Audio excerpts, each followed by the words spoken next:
merci de votre invitation à cette Assemblée Générale. C'est un plaisir d'y participer.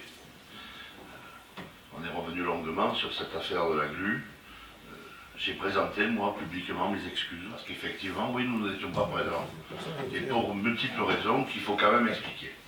C'est la première fois de la Ve République que l'Assemblée nationale siège la semaine précédant une élection générale.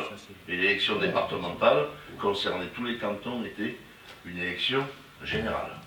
Et a posteriori, on se rend bien compte pourquoi le gouvernement a imposé.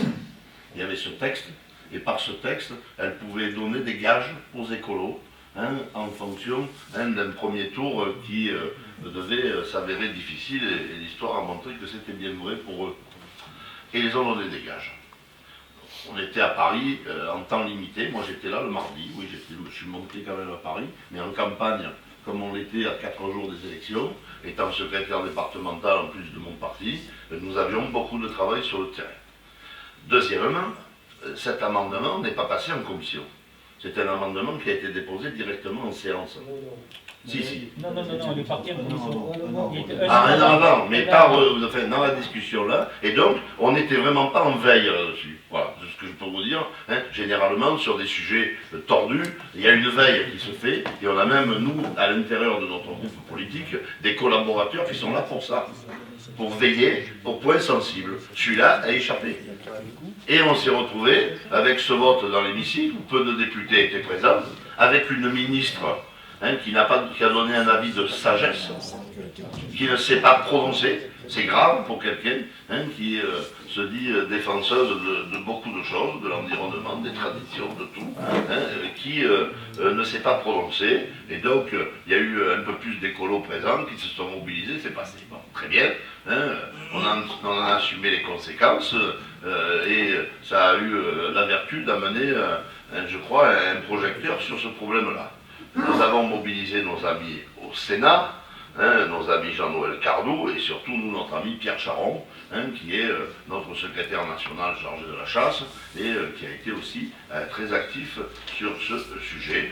Et effectivement, le Sénat ne posera pas de problème lors du vote, puisque déjà en commission, leur amendement de suppression qui a été présenté a été adopté. Alors le calendrier, moi les dernières nouvelles, et c'est Pierre Charon qui me le dit, la loi biodiversité devait être inscrite en septembre à la session extraordinaire, mais elle vient d'être reportée. Le texte viendra certainement en première lecture au Sénat en janvier 2016. Alors là, oui, effectivement, c'est un texte où il y a des coups tordus, il n'y en a pas que sur la chasse, il y en a dans tous les domaines. Et ça peut mettre effectivement le feu avant une élection régionale. Que deuxièmement, il y a en plus la COP21 à Paris. Et que des grosses tensions sur des sujets sensibles qui seront aussi discutés à la COP21 n'est pas de bonne augure pour le gouvernement, et donc ils vont le reporter en janvier. Le Sénat, ça veut dire que ça passera à l'Assemblée chez nous en février ou en mars, mais là on peut vous l'assurer, nous sommes mobilisés et il n'y aura pas de problème à ce moment-là sur la mobilisation de tous.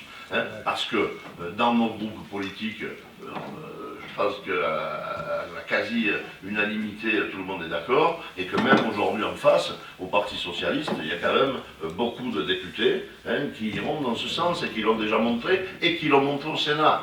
Puisqu'au Sénat, beaucoup de sénateurs socialistes ont voté la suppression de l'amendement. Donc, ce qu'on peut vous garantir, c'est notre vigilance dans ce domaine-là, et le vote qui s'en suivra, nous emportons ici, nous en faisons le vœu, et nous serons présents, bien sûr, à ce moment-là, comme on l'est, à chaque fois où il y a des coups tordus, dont on peut s'attendre. Et celui-là est passé, je vous le dis, en complètement perte de vue, et on a découvert ça qu'a posteriori. Le chemin parlementaire fait que, heureusement, il y a des possibilités de rattrapage. C'était que la première lecture à l'Assemblée. Maintenant, tout le monde est mobilisé et nous continuerons à vous soutenir en ce sens parce que nous sommes très attachés, d'abord, aux chasseurs. Moi, je ne suis pas chasseur non plus. Par contre, je vous le dis, les grilles, j'en mange. Ne bougez pas. On pourra faire une grande fête quand on aura réglé ce problème-là.